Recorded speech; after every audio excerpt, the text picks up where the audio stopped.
Mentioned Swindon, right? Talk to me about that experience, what you learned from it, and kind of coming out the back of it, what you'd say your management style is. I learned a lot from it, from an aspect of probably what I should have done before I went in there, as far as the questions I should have asked when I was getting interviewed for the job.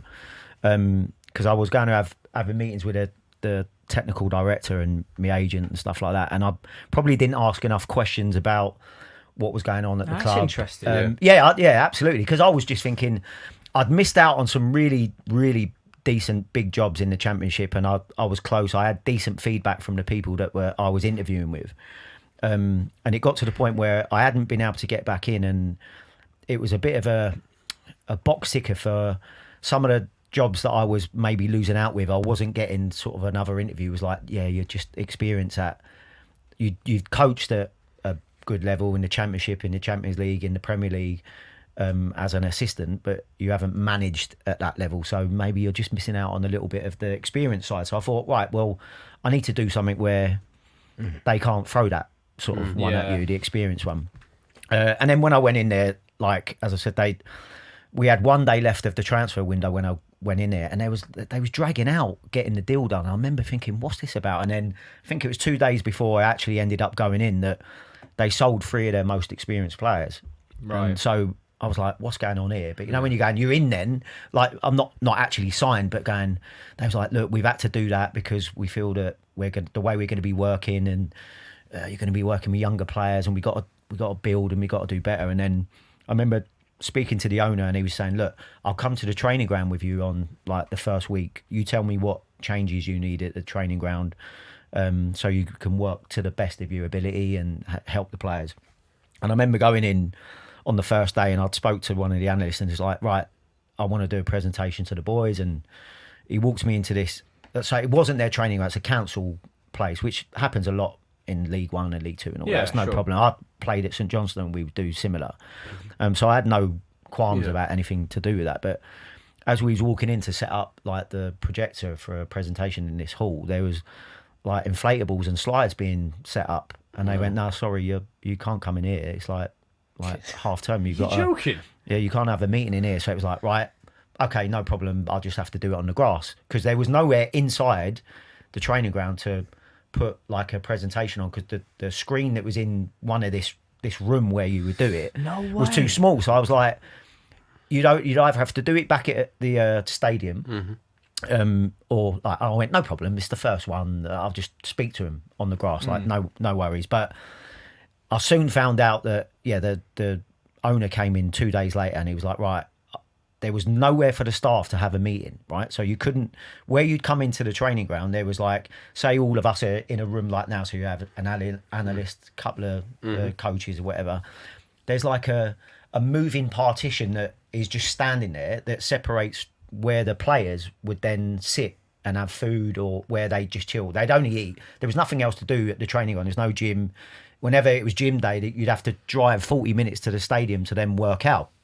So you couldn't do anything at the training ground. But I said, I need 2 containers. So I thought I'd help the players out with, they don't have to travel all the way back to the stadium to do their gym work. Or if we was to do any analysis or anything, they don't have to do that. We can set it up in this big container, because the owner had access to stuff like that.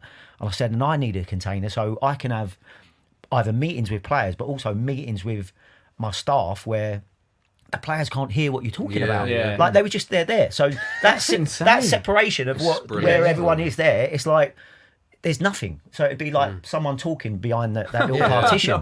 So like, you can't have meetings at the training. You can't do all this. And he said he was going to do it, didn't do it. Then the technical director was not in and around the training ground. So you're finding yourself going, right, they've definitely promised more than what they're going to do. You then have the CEO saying, you can't do this, you can't do that, you can't get this changed, like, because of the money situation. Started to unravel a little bit. Oh yeah. And like I said, then he was getting messages from the technical director saying he's hearing from upstairs that you have to play this lad at the weekend. I went, you've got the wrong manager in if you think I'm going to pick a player. Like, telling me I've got to start 16-year-olds in the team, 17-year-olds, and I'm going, nah, like, not at all. And then, like I said, I then had to go out and get free agents. There was one lad that I signed as centre half. He was about to retire and move to America to become a coach. And another lad that I worked with at Chelsea that was out of the game for 9 months. That's where we were signing players. Yeah. And in fairness, the actual games, if you looked at like the way the game went, you'd go, you're absolutely dominating teams, doing great. But we was such a small team. Like, we weren't big at all. We was losing set pieces. We didn't have any experience that was a good influence on the group, especially from a defensive aspect. Right. The oldest player we had there obviously was Charlie Austin, who was obviously past his best and couldn't move very well anymore. And you're like, from a defensive aspect, he wasn't great because he was the 9. Yeah, like, do you know what I mean? sure. So you need people that are good, like controlling it from behind. And like, we conceded a lot of set pieces and late goals in games, but when you look at how young we were, it was probably one of the youngest in the league. You're like, yeah, that's why I need to be able to change the setup and the framework of the group. So sort of get a spine of the team. Is that what you're sort of? Yeah, and just people that have got experience of the league, but also we needed physicality. So we're going, I had like small little midfielders that could play and lovely, but you had to, our pressing stats were unbelievable because they all wanted to do it. And like, lucky enough, I had a good coach in Ed Brand, and we was trying to get them to press, where pressing was brilliant. But as soon as teams started going long, especially late in games, we never had people that could deal with the physical side of it. From, like I said, we were pressing well from a physical aspect, but dealing with aerial balls and conceding fouls, or like sort of the young nature of the group, we'd concede a lot of goals, and like, it was difficult. But yeah, I remember even coming in from training once to even use the room that was separated by partitions just to get your gear back on, and they was like, oh yeah, sorry, we forgot to tell you, this is bridge afternoon. So you'd have like 10 like old girls playing bridge, elderly people playing bridge. Oh, he's thinking, oh, I'll have a bit of that. Where is this? right up Rory Street, isn't it? So you know, when you go, and so then, like, when you're talking about, like, you want to, I don't know, have a debrief with your staff, or you want to 100%. talk and all that, you're going, we've got to go back to the stadium now anyway, because we can't do anything at the training ground. And then sometimes you're like, you get back to the stadium and you want to speak to people about certain things that are going on at the club, and they're not at the I feel the like stadium. your hands are tied there, doesn't it? I mean, it's Yeah, great all insight. I wanted- It's amazing unbelievable. Listen, insight. all I wanted was to be able to bring in some players at the end of the season, have one transfer. Just give me a transfer window so I can change the and an the office. setup. Yeah, Big I dreams, mean, isn't it? I Have mean, an office, mate. In you know. fairness, they give me an office at the stadium, but we had to move. Like, it was where like one of the groundsmen used to store his stuff, so they moved way. stuff out for it. Like, put a telly in there, put a desk in there. Like, they done that at the stadium. I suppose if you knew what you were signing up for, I guess, like you said, that this comes all the way back round to you saying, I just wish to ask a few more questions. So that makes complete sense. I mean, and like I said, it was the element. I was speaking to the owner regularly about, look, changes that need to be made. We need to start looking at. But even like, I never heard from the technical director for 3-4 weeks, and he wouldn't answer my calls. And then when I did speak to him, he said, look, I got sacked, but I haven't been able to say anything because he's trying to sort out. I'm like. So I'm on me, like, I'm trying to speak and trying to get things done for next season. You're ringing him up and he can't answer you because he can't talk about it. So he's obviously, I think, in his own, and he was a right fella, by the way, Sandro, and he was just saying, look, what they've been telling you is totally different to what they're telling me.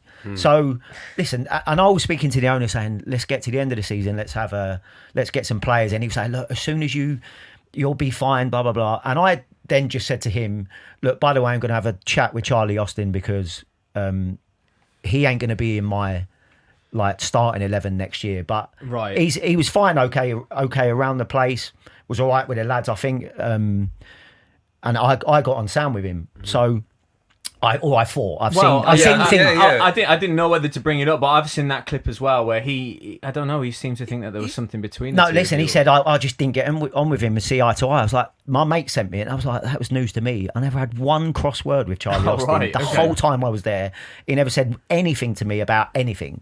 I'll give him days off when he needed it because, as I said, he's at the wrong end of his career and couldn't move great anymore. But I was just like, listen, you're not going to be the main number 9. I had people in my head who I wanted to sign. I wanted more of a agility up front. I wanted people that can play different positions. Charlie was a 9. Like I said, couldn't run in behind, couldn't maybe press as well as I'd want. Yeah. But also done okay for us, by the way. He weren't, like I said, I until recently I was like, I didn't have a cross word with him. Yeah. And then he was like saying, I'm leaving the training ground. I'm going, I've just told you what the training ground was like. And by the way, when I'd be back at the stadium, I didn't see Charlie Austin back at the stadium. Like, do you know what I mean? It's Right. So it surprised me to hear. But listen, that's obviously his version of things that went on. But like I said, it was absolutely news to me that like He has a pop at me on a regular basis. yeah, I can see that. It must be a Chelsea No, thing. no, He's no, all no, right no. with me. He don't know why. Yeah, yeah. No, but even just going back to that, so even going back to the conversation I had with Charlie, because he said, I think his words were, "Oh, you silly, whatever," about like a conversation we had, and I thought, I'm giving him his due here as a former player, showing him a bit of respect. Right, like they made him captain the day before I became manager because the owner signed him and was like, him and the owner were mates in Australia, right? So that side of it, and I thought I'm going to give Charlie his due before I tell the owner. I'm going to say this to Charlie. I'm going to tell Charlie first, so then I'll tell the owner. By the way, I've had a word with Charlie. I was saying he's not going to be our main number 9 next year. But I said to him, if he wants any help trying to move and transition to what you're going to do after the your season, your football finishes, I would help you. Yeah. Like you're going, because by the way, I weren't saying you're not going to be here. I knew he had another year. He was saying, I didn't. Oh, you silly! But you don't realise I got another whatever on my contract. I knew all that. I knew what the contracts were. Yeah. And I knew that he was the owner's mate. So I knew that it weren't going to go down great with the owner, but I was like, I have to do what's best for the football club and the team, not what's best for like the relationship between the owner and a player. And if we used what Charlie was being paid, I could get 2, maybe 3 players in, especially on what I was getting players to come in for me. So I was like, 3 more versatile, more like agile attacking players will suit me. And by the way, he could still be around the place and still could be sub. If he didn't want to come on a sub, I was getting a feel to like go, okay, Charlie, if you don't want to be coming on a sub, then maybe it might be worth having a conversation, or let's just see how we go. Yeah. But it sounds and like I said, I had a chat with him and he didn't say anything. He went, I do want to carry on playing. I was like, well, look, have a think about it and let me know. And then I spoke to the owner the day before about something that we was going to do pre-season. He was going, oh, look, as soon as you get your team in, this is great. And 2 days later, I got sacked, just like as I said. And the owner was saying, oh, it's because it's not working. I went, why didn't you tell me this like 2 days ago when I was speaking to you about it? I went, it just seems that since I've had a chat with Charlie, and he was like, no, like it clearly was because I had a chat with Charlie. It's,